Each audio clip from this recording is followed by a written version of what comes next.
Hi, I'm Congresswoman Terri Sewell of Alabama's 7th Congressional District. Welcome to our first Terri Talk of the year. As we begin the new year, we find ourselves at yet another great inflection point in our nation's history, where the future of our lives and our livelihoods hang in the balance. Almost 6 decades ago, John Lewis and so many known and unknown foot soldiers of the voting rights and civil rights movement marched, fought, bled on the Edmund Pettus Bridge in my hometown of Selma for the equal right of all Americans to vote. Their efforts culminated in the passage of the Voting Rights Act of 1965, the most consequential civil rights law of our time that for decades has kept the promise of our democracy alive.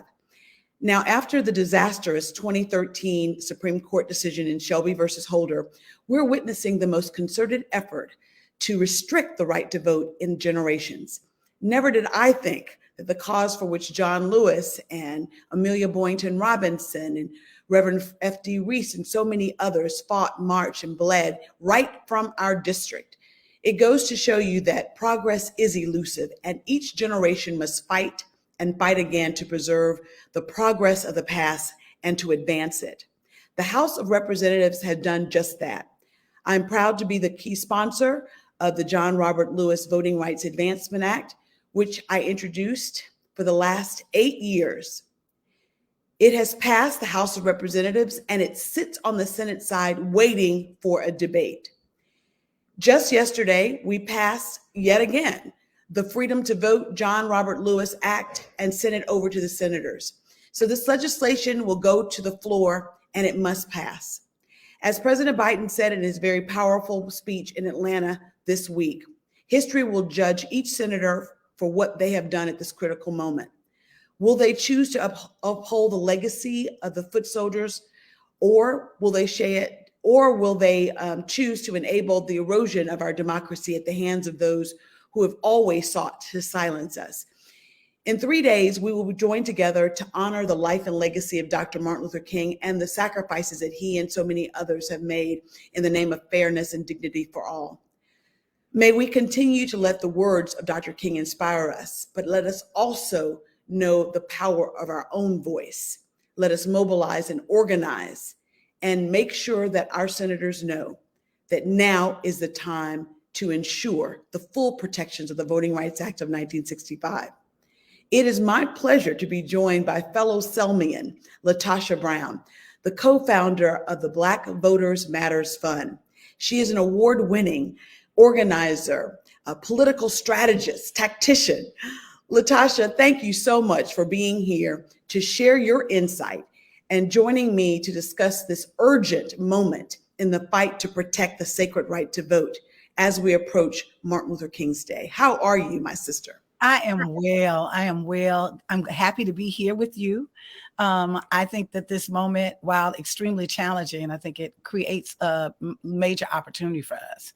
And so I'm happy to be in this discussion with you. Well, let me just say, to frame the discussion, I think everybody in America knows now that 2 Democratic senators have said that they will not vote in favor of changing the rules of the Senate to allow the John Robert Lewis Voting Rights Advancement Act to come to the floor for a vote. And what's most disheartening about this, aside from the fact that they're fellow Democrats, is the fact that both of them have said that they absolutely support the John Robert Lewis Voting Rights Act. And likewise, Senator Manchin is the co-author of the Freedom to Vote Act. So the fact is that they support both pieces of legislation, but will not change procedural rules to allow for those bills to get to the desk of the president. Can you tell me what your thoughts are in this moment as an activist, but also as a person like myself who grew up in Selma, literally, at the feet of all these people that people read about in in history books? You and I got to witness their everyday lives. I mean, Reverend Reese was my principal. Me too. Exactly. Cheyenne Webb Christberg was my babysitter. And so, I know that voting rights is personal for both of us, but at this moment, tell me how you're feeling. And most importantly, tell us what we can do, what my constituents can do, what I as a legislator can do, what you're going to do as an activist? I am feeling all kinds of emotions. Let me say, I wish I could say I'm feeling, the fact that we're in 2022 and we're at this moment and on the weekend of celebrating Dr. Martin Luther King and the legacy of the voting rights movement. Here it is that we're fighting for voting rights. And then there are two Democratic senators that are essentially saying that they care more about their own power, right, than they care about the power of people.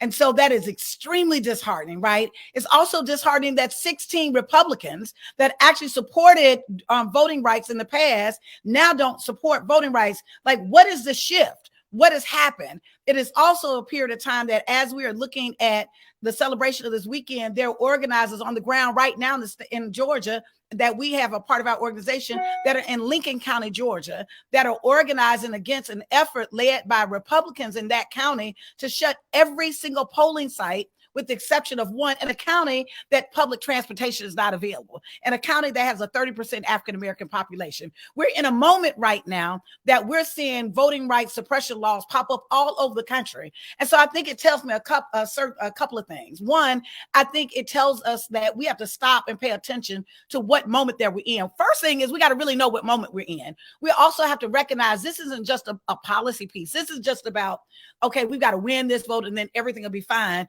No, this is around, we've got to have substantial structural change in this country. That what we're seeing right now, we have a system that is not lending itself for the fullness of democracy as it is even laid out in the Constitution. That at the very least, I don't care where you are, I don't care if you're a Republican or a Democrat or Libertarian, Green Party, it doesn't matter. You should have equal and fair access to the ballot. And so we have to recognize this is not a partisan issue, right? But what in fact it has turned into is it's been weaponized. There have been those who've been in power. And I talk about this constantly, Congresswoman Sewell, as you talked about many of those people, we actually had the opportunity to be trained and hear the stories. And I remember Reverend James Orange, who was one of my mentors, and we both knew him very well. We look at the strategy that is happening now. It is the same exact strategy. It's the same playbook. There's always been three kind of core ways that they've approached this. One, it has been restricting access to the ballot. That was the whole piece of the Voting Rights Act in the first place, of restricting, creating a poll tax, making it challenging for people, denying them the right to be able to register to vote, or making it harder for them to vote. It was like, oh no, it was the same argument we're having now. Well, ID, what difference does it make? That was the same argument that folks said, well, just say the preamble of the Constitution. You can register. You just need to tell me how many jelly beans are in this jar. That's it, right?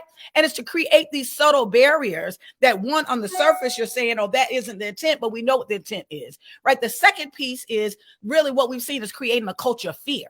That part of what we saw happen in the gym in 1965 is creating this culture of fear. That is part of what we saw in Georgia in the SB 202, where literally that this component that says that when people criminalize organizations that are actually helping to give comfort care to people that are standing in line, right now you're going to make those organizations that are trying to serve at democracy, you're going to make them criminals, right? And then the third piece is weaponizing the administrative process. That what we're seeing in Georgia, what we're seeing in Texas, what we're seeing all across this country is really when we're saying like, well, it's a law now, it's legal. Well, just because it's a law and it's legal doesn't make it right. At one point, slavery was legal in this country. That didn't make it right. But at the end of the day, that anytime we just have to boil this down to anytime, because the way that people voted, either who they voted for or how they voted, that they are punished because of how they voted, that in itself is the very definition of political corruption. And so we have to recognize that's how democracies are unraveled and how they die. And so in this moment, what I'm feeling the anger, the sadness, the fear, all of those things associated with, here it is in 2022, and we're literally in many ways reliving this same fight, right? But let me say on the flip side of that, which I call the good news is, what actually gives me hope in this moment is actually looking at the past as well. What gives me hope in this moment, I've been talking about this all week. What gives me hope in this moment, those 600 people that were on the Emmett Pettus Bridge, that those folks in Selma, Alabama, that didn't have politics on their side. Matter of fact, they were fighting the Republicans and the Dixiecrats, right? They didn't have a lot of political capital. They didn't have the positioning, right? But in fact, because they had principle and they believed in what they were doing and they had a vision, they changed the course of history. And I am saying that right now that is being asked of us, that on some level, yes, the president has a responsibility, Congress has a responsibility, and we have to hold them accountable into the fire. But we also have a responsibility. What I am sure of is if democracy is to take place and to be real in this country, we, the people, are going to have to make sure that it is real. We're going to have to make it be real. Absolutely. I couldn't agree with you more. You know, I share your frustrations. I don't think that anyone who grows up really keenly aware of the fight and what the sacrifices that were made in order for us to have the right to vote. And I also know, like you just laid out, that voting rights used to be a bipartisan issue. Right. In fact, what people forget is that the Voting Rights Act of 65 was reauthorized 5 times under 4 Republican presidents, most recently George W. Bush. And as you know, when we commemorated the 50th anniversary of the Selma to Montgomery March, President Obama and Mrs. Obama was there, but so was George and Laura Bush. And we've come so far from that. And it just goes to show us all that progress is truly elusive. The pendulum does swing. And I agree with you, even though I'm frustrated, I'm just mad. I'm just, I can't even put words into, because to be here in Washington, I know that change rarely comes in the halls of Congress by itself. Instead, change comes from activists like yourself on the grounds demanding that we make change. And so I'm trying to find some comfort in knowing that the past, that they had it far worse than we did, and yet they had faith, yet they were intent on knowing that they were going to be on the right side of history, and they made it happen. I mean, they just created the circumstance that made it happen. And so I want to just talk about Black Voters Matter, your fund. Can you talk to us a little bit about that and how you are more mobilizing and organizing, and let folks know how they can also join in that effort? A little later on, I'm going to actually put up on the screen the number for the Senate, the U.S. Senate. Absolutely. I want my constituents to call our senators. And if you are listening, I want, especially if you're from Arizona and you're from West Virginia, please call your senators and let your voice be heard. But aside from that, I also know that there's some great organizations like your own that are leading the good fight. How can we help? You know, I want people to take a moment and be reflective. This weekend, this MLK weekend, I want us not to approach this the traditional way of, one, we want to celebrate what people have done in the past. We want to celebrate the legacy that we're all living in. But I also want to ask, I want people to think about where they are in this moment in time. This is our moment. This is our civil rights moment, I believe, in my lifetime, right? I don't think that this is just about a bill. I think this is literally around, we're in a political defining moment. And I think a part of what we have to recognize that there's been a paradigm shift, even the way that we see partisan politics. We're, part of the reason that we're saying, well, we had members of other parties, that I think what we're seeing now is total collapse of the Republican Party. It's turned into a cult, and it turned into a cult of personality, and now it's turned into a cult of power grabbing. And so it's a party that has decided that the difference is not based on political ideology or difference of political ideology. It is a party that has decided that they're going to use the tools of fear, of divisiveness, of obstruction, and to power grab. That at the end of the day, that they would create a context for them to cheat, and we're going to have to call it out. It's not a matter. This isn't the traditional way that we're used to probably even seeing politics in itself work. But if we were to even go back to where there was at least a normal, or at least a general power structure, the truth of the matter is democracy, as it's been laid out in the Constitution and the Declaration of Independence, has never been realized. That's There's right. elements of it. right? That's There's right. I mean, as they say, in order to form a more perfect union, we are still in this process. And what we know from history is that change has come when people demand it. When ordinary Americans decide to do the most impossible, that's when we've seen social and political change. And you know what? We need it now more than ever. And so talk to us about the Black Voters Matter. So our organization in that, I'm raising that because I want people to really understand. Part of our organization is twofold. It was one around doing the work that is needed and necessary in this particular moment, right? And so in this moment with Black Voters Matter, part of what we created the Black Voters Matter Fund is because what we felt is that we needed to create an organization that would actually help build out the ecosystem of Black grassroots groups that are on the ground. Because that's where change happens. And what do? We actually invest in those groups and support to build the capacity of those organizations. Last year alone, we were able to support and invest in over 600 Black-led groups, $10 million, where we literally wrote those checks to them directly in addition to supporting them. The second thing is really in terms of being able to lift up really this context of people to even see when you're talking about changing power, it's not just about changing the minds of people in power. Really, I just talked about this earlier on something I did for Harvard. It's really around the biggest context is getting people to change their own relationship with power and how they see themselves as people of power. And so part of our work of what we're doing is getting our communities to believe that not only we should have, we deserve power, right? And really to be able to act in that power, use our collective voices to recognize when we work together, we win. And then the third thing that we do in this process is really to keep the pressure on, that we know that that a part of democracy working requires accountability. And so what we have is we had a freedom tour that we did in 11 places, 10 states and in DC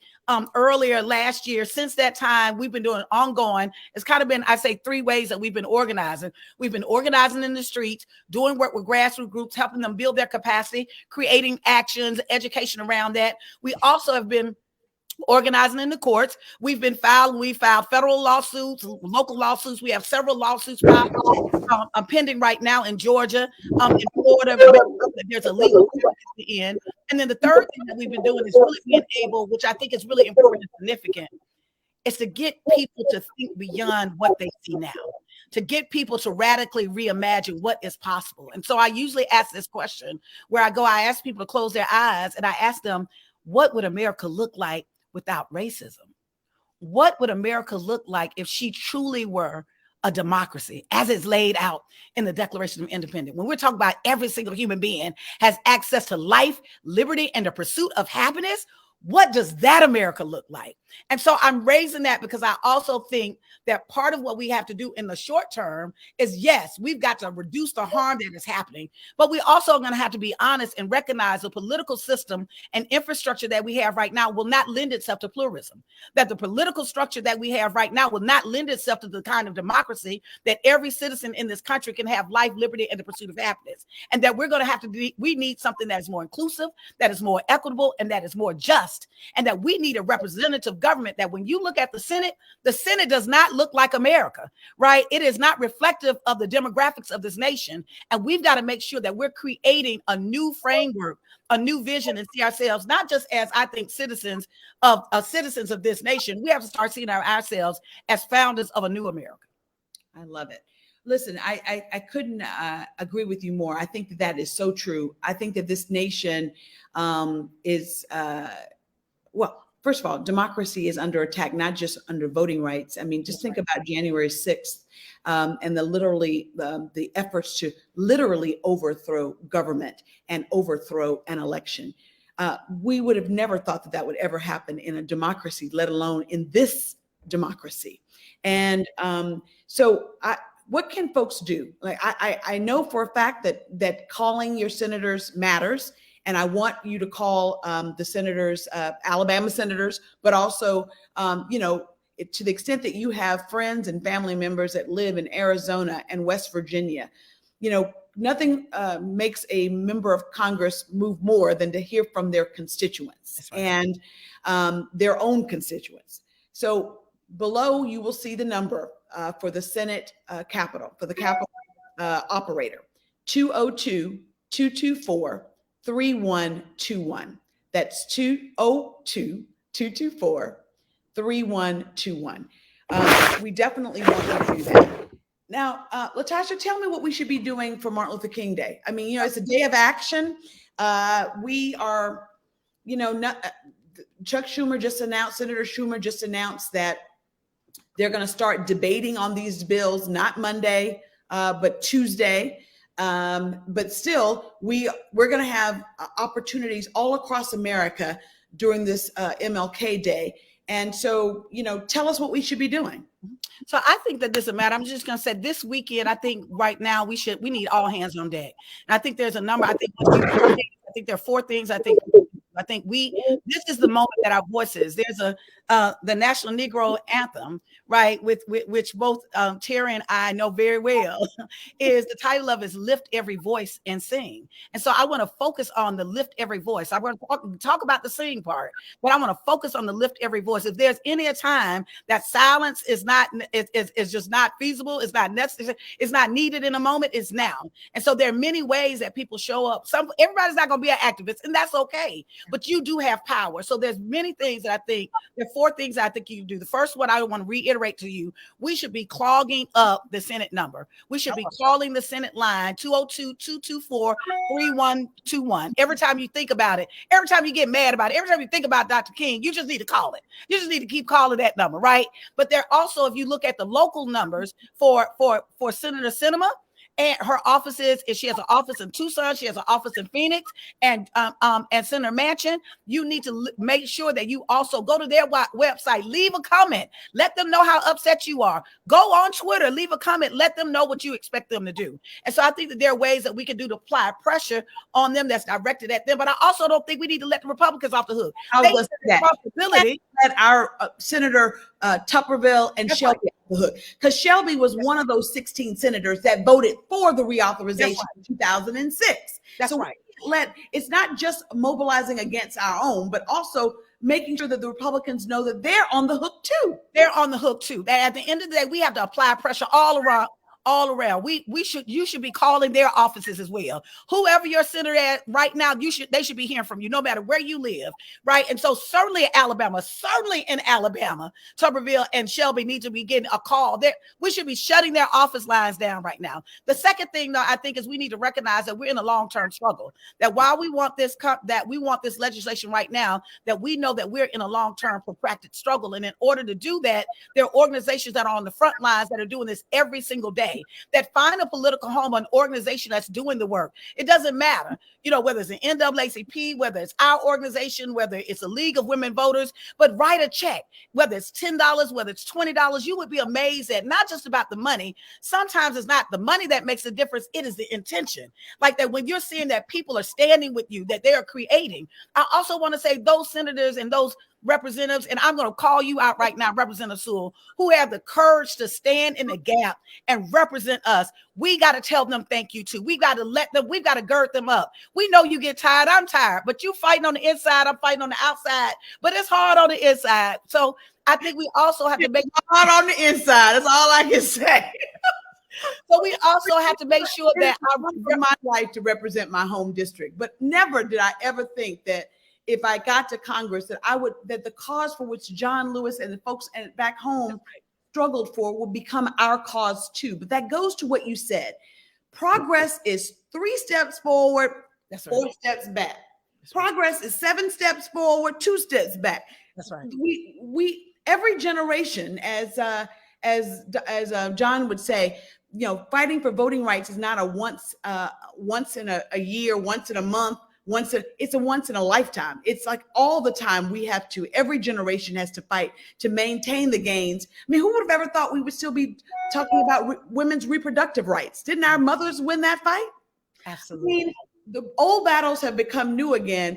And I love what you said about having strategies and taking a playbook from our foremothers and forefathers, because they were immovable, and that's what we have to do. That's how we have to be. We have to be relentless, and we've got to know that we're on the right side. And I say this, and I am. If nobody else told you, Congresswoman Sewell, thank you. Thank you for drafting the bill. Thank you for standing. Thank you for being a voice. Thank you for continuing the legacy of the folks in Selma, Alabama. Thank you for representing me. I just want to say thank you. But I also want to call people to action around. Part of the reason what got us here is because we disengaged, y'all. That we're part of the responsibility of how we got here. The fact that every time we let an election go by, we say, I'm not going to support it, I'm not going to vote in it. Someone actually took advantage of that and created something, power, and to leverage that, right? And so I think it's really important for us to recognize that we all have a responsibility in doing this, and what can we do going forward. In addition to that, not only I need you to call the senators and the representatives, but I do need you to be engaged. Find a political home, or find a way. You can write a letter to the editor. Write a letter to your editor, your local paper. Write a letter to your senator. If you're a writer, take the time and do that work. But also, we also have to have these conversations that are recentering this process, that this isn't about politics. This is really about humanity. That at the end of the day, what is going to drive us, what was most important, the most important thing that I think Dr. King taught us was not about the politics of the day. He really was trying to call the best out of us, our best selves, to really think at a way that how can we coexist in the world, that we can have different ideologies, we can have different positions, but that doesn't mean that I have to seek to destroy your humanity or try to take rights from you or undermine you. And so I am hoping that we also take a moment for us to recenter ourselves, that we do the work over this weekend, join a march. I'm quite sure wherever you are, there's a march happening somewhere. And I know in Alabama it is, right? Take the moment to write a check, write a letter, call your congressperson, your senator, but also take a moment to recommit and rededicate yourself, that recognizing that if democracy is to be so, it will make us making it be so. Well, I couldn't have had a more profound ending than what you just said. LaTosha Brown, I want to thank you. I know that my job is made better when we have amazing activists and organizers and leaders like yourself that are willing to give of your time and talents to organize and mobilize and inspire this generation and future generations to get engaged. Because as you said, this is our watch. This is happening real time during our lifetime. And if we are the beneficiaries of what happened before, and we owe it to them. That's right. It's not enough to say you stand on shoulders. We owe it to them to see what we're going to do. How are we going to take a step forward?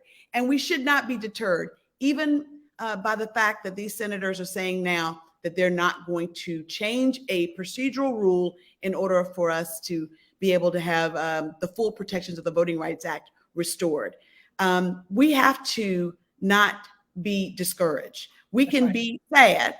We can be frustrated. That's right. But it should make us mad, and it should make us want to do more. That's right. And so, as LaTosha said, I hope that you will call your senators. And below is the number to call the Senate, 202-224-3121. We want you, if you're a writer, to write letters to your senators and to Senator Manchin and to Senator Sinema. Look, the most important people for them to hear from are the people from their state. So if you have friends in West Virginia, friends in Arizona, have them call. Like we've got to make sure that we're putting the pressure on. And as LaTosha said, we can't let the Republicans off the hook. So Senator Shelby needs to hear from you. Senator Tuberville needs to hear from you. That's right. And the third thing is, let us join in with these wonderful coalitions that are on the ground. Join an organization, participate in a march. Do more than just thank Martin Luther King for his sacrifice. Let's make this truly a day of action, and we actually do something about it. LaTosha, thank you so much. Do you have any parting words for us? I just want to say to my constituents, it's my high honor to represent you in Washington, but I need you to represent our communities to these insurgents, frankly, people who say that they believe in democracy, but seek to take our voices away from us. Let us amplify each other's voice and work together to make it happen. LaTosha? The only thing that I will say is the first thing I did right was the day I started to fight. Keep your eyes on the prize and hold on, hold on, hold on, hold on. Keep your eyes on the prize and hold on, hold on. Y'all, when we work together, we win. We will win. Thank you. We're holding on. Thank you.